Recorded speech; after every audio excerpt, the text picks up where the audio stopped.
we are here at the 2024 March for Life. Do you believe that God is pro-life? God is the creator of life, yes. God created life, so God is pro-life. Do you believe the Bible is pro-life? Yes. What about in 2 Kings when God sent some bears out of the forest to kill some kids for making jokes about someone being bald?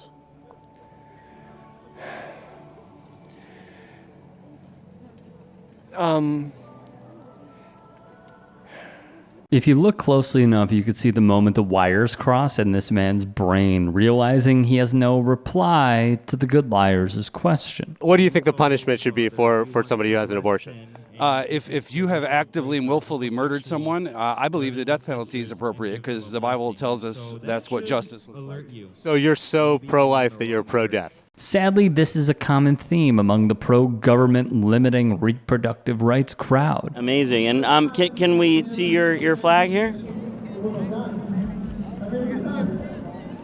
Liberty or death?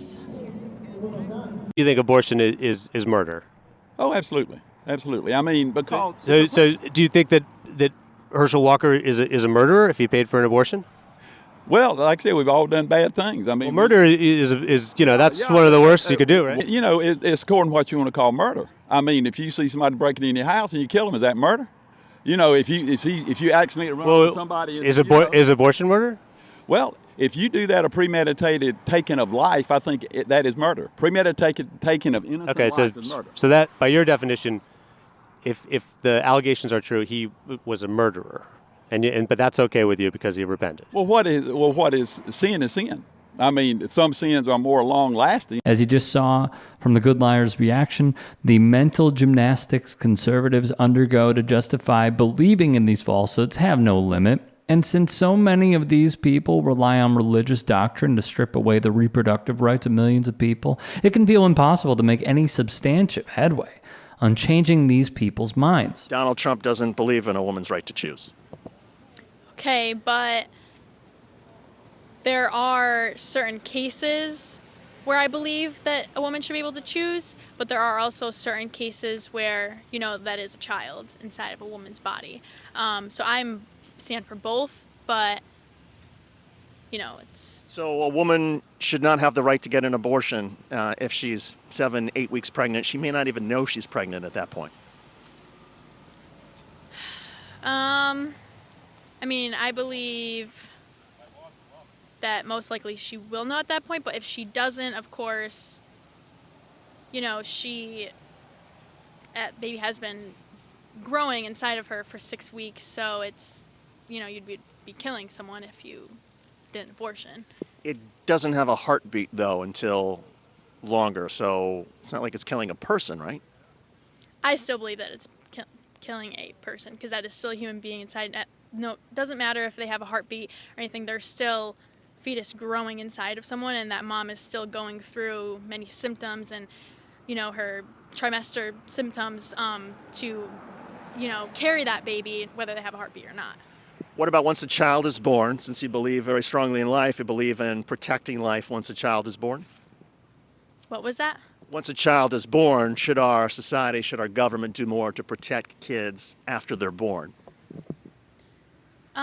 Or should a child or a baby be totally on its own with their family and no government help? It depends on the circumstance. Again, it's if a parent decides that they become a parent, they should be responsible for taking care of that child. Of course, there are certain circumstances where teen moms, single parent families, who I believe that they could use some assistance, but for the most part, it's like they're choosing to become parents, and they should. But it's not the child's fault if they're born to a parent who can't take care of that child or can't feed that child. It's not the child's fault, right? So shouldn't our government at that point step in and try to help? Yes and no. just what I believe. The hypocrisy of the anti-abortion crowd becomes more apparent the more you ask about their beliefs on the government's role in supporting the citizens under its control, where social programs like paid parental leave, subsidized childcare, and universal health care do far more to protect the supposed sanctity of life that these folks claim to care so much about. I saw the sign, choose adoption. Yeah. And how many children have you adopted? Not able to adopt. I'd love to adopt. We weren't able to adopt. And how many children have you adopted? None. I have two of my own. Yeah. And how many children have you adopted? None. And how many children have you adopted? I have two of my own. But so you've adopted? I have two of my own. But you haven't adopted it. Okay. The message. Okay. And of course, they can't even follow their own advice and refuse to fully take part in the belief system that they are advocating for.